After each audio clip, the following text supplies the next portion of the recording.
All right, welcome back. Thank you for joining us. We're going to talk about SNAP funding. I'm sure a lot of you know more than 40 million Americans are going to be impacted by this when SNAP runs out on November 1st. There's been a lot of discussion about this at the congressional level, senators on both sides of the aisle talking today.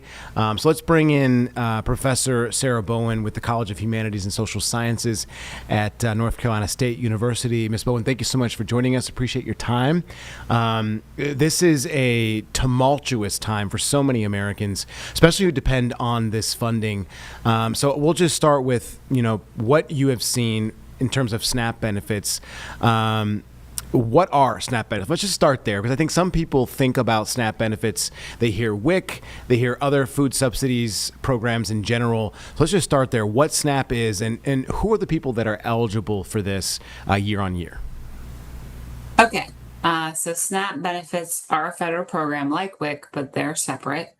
And they are benefits that can be used for food, like money, that get deposited on an EBT card every month. So they can be used for most types of food, but they can't be used for alcohol, tobacco, toiletries, household products, just food. And generally, people who make within 130% of the poverty line, which is about $42,000 for a family of four, could be eligible for SNAP, although not everyone who makes that income is eligible. There are work requirements, time limits, and also rules about assets like what you can own. But basically, it's a way for people who don't make a lot of money, or because they either have a job that doesn't pay very much, or they can't work because their children are disabled or elderly, to get benefits that can be used like money for the food they need. Awesome. Thank you for that explanation. I do have to ask, just because there's been points made just even today, two different things that folks aren't really sure if there's an eligibility requirement, which there are several, as you kind of pointed out.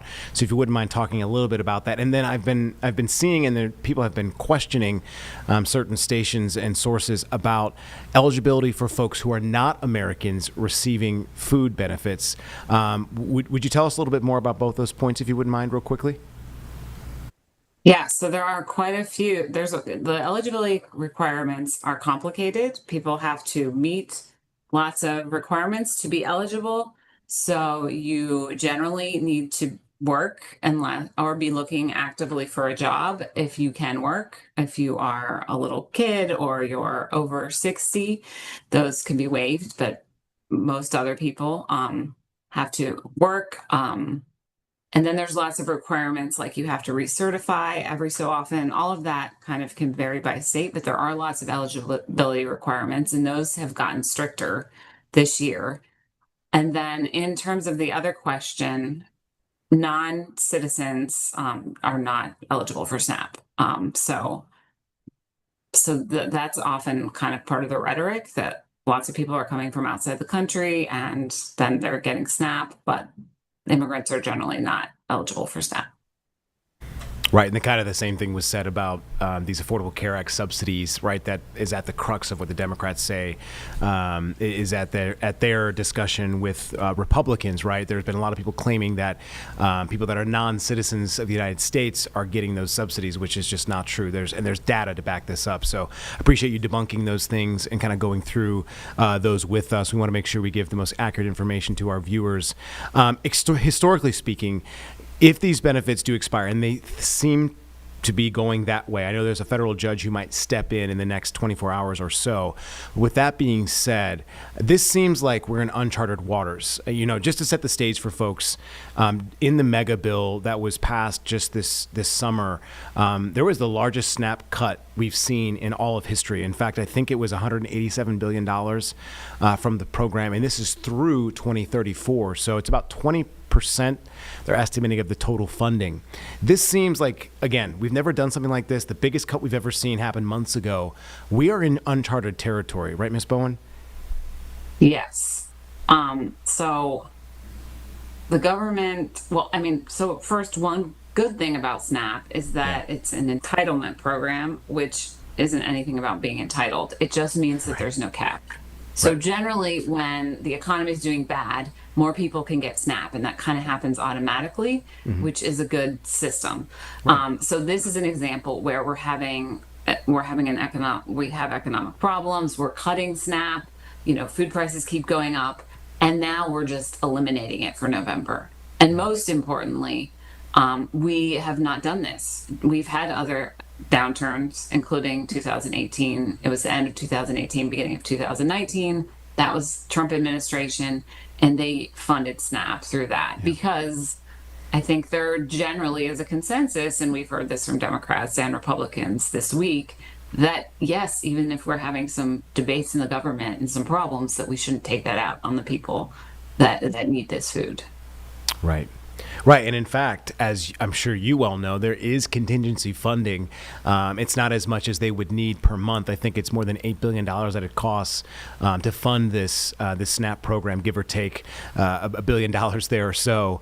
But again, I see people all over Facebook, maybe in even X, kind of talking about potentially things getting a little bit dicey if these SNAP benefits are shut off. And I know you can't necessarily comment on, these theories, but what should folks be prepared for when these SNAP benefits end? I mean, food banks were already seeing lines. They're already being contacted.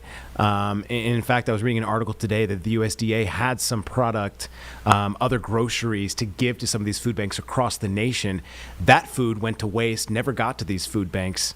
Can you kind of comment on what we could see at grocery stores? There's been a lot of talk about fear, people going to grocery stores and being worried about their stuff being stolen. All sorts of stuff. And I'm not saying this is going to happen, but as we've said, we're in uncharted territory. This is unprecedented, and I'm not sure folks really know what's next, right? Yeah, so first of all, as you noted, there are contingency funds, and it seems like it's between $5 and $6 billion, and they need 8 billion-ish per month. That would get us pretty far. That gives us several more weeks. Some states, but most cannot do this, are also using another form, like they're using their own ways of getting some emergency funding. Yeah. So and there are also things that the USDA could do to keep funding going. Like they appropriated some other money to fund WIC, and they might be able to do something like that for SNAP. Okay. So there are things, there's also the possibility of considering a bill that would be SNAP specific, like take out the rest of the debates and just focus on that. So I think there are options. The main one would be the USDA should use the money it has for this purpose to fund SNAP and go forward.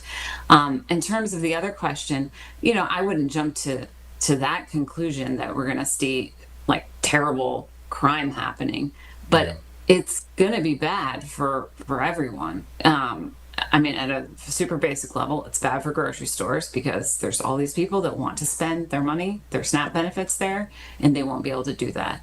It's very bad for the food banks. Like this is already a terrible year for them. As food prices go up and food insecurity is going up, they already face more demand. And food banks, it's something like for every one meal that someone gets from a food bank, 9 are coming from SNAP. So their volume and scale is not anywhere near SNAP's. They cannot, in the best of circumstances, they just can't fill that gap. And obviously, most importantly, it's bad for so many people. And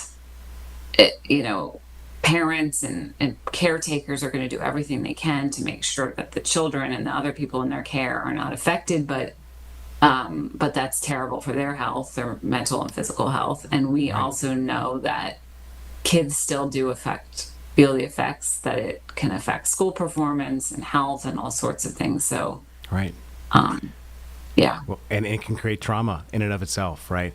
And I don't think folks realize also, right, the people that are on SNAP, some of them, right, they are working. I see a lot of claims from people on social media that people that are on SNAP aren't working. And as we've pointed out numerous times, and if you would just clarify in just a second here, there are work requirements. And in fact, like I said, many of these people are working so much that they can't, that's why they're on SNAP, they can't afford their groceries, right? Exactly. I don't know the exact percent, but 4 out of 5 SNAP households include either a child, an elderly adult, or someone with a disability. And many of the SNAP recipients, the individual people, it's like it's about 60% are people that cannot work because they're children, they're old, or they're disabled. So then you have about 40% that is working age adults, and most of those people are working.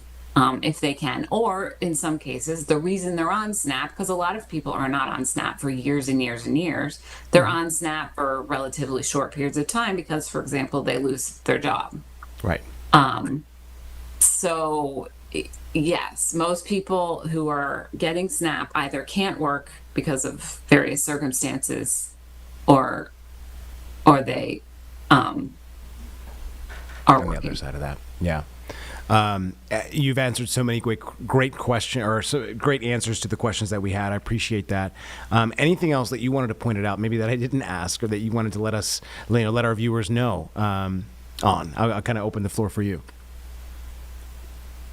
I mean, I think there's these. I think we need to step away from this idea of like demonizing people because they receive SNAP, having these debates about like who deserves, who's taking these resources, like those kinds of debates. First of all, they're factually not true, as we've kind of discussed, and they're often used by people to divide us and to kind of distract and justify cutting these kind of programs, as happened earlier this year. So and then the other thing, so that's bad enough. The other thing is they trickle down to the people that are getting SNAP, and they make them feel like they don't deserve this. I feel like SNAP, its origin started in the Great Depression. We had no federal food assistance program then, and people were literally dying of hunger. And it took several iterations, but that's what became food stamps, which was later renamed SNAP. And the idea behind that was that in a country that has as much as we have, that we should make sure that everyone has enough to eat. I think that's still clearly true. SNAP is our best political policy tool for fighting hunger and ensuring that. So. Yeah, and there seems to be numbers to show that it's one of the most efficient programs that the United States has ever had. So clearly, the evidence is in the details for this. So we will see where this goes. As I said, I'm sure people are watching to see what happens with this federal judge who could step in. I guess the problem there is, Ms. Bowen, is the money wouldn't be there by November 1st. It sounds like it could take a week or so, or maybe even longer, for these funds to get to these individuals, to Americans, if this judge does step in. So again, it doesn't really offer a lot of hope for folks, but that's why we're having the conversation, to try and create awareness around this thing. So thank you so much again for your time tonight, and being the expert on this and debunking some of those things. We certainly appreciate you. Thank you very much. No problem.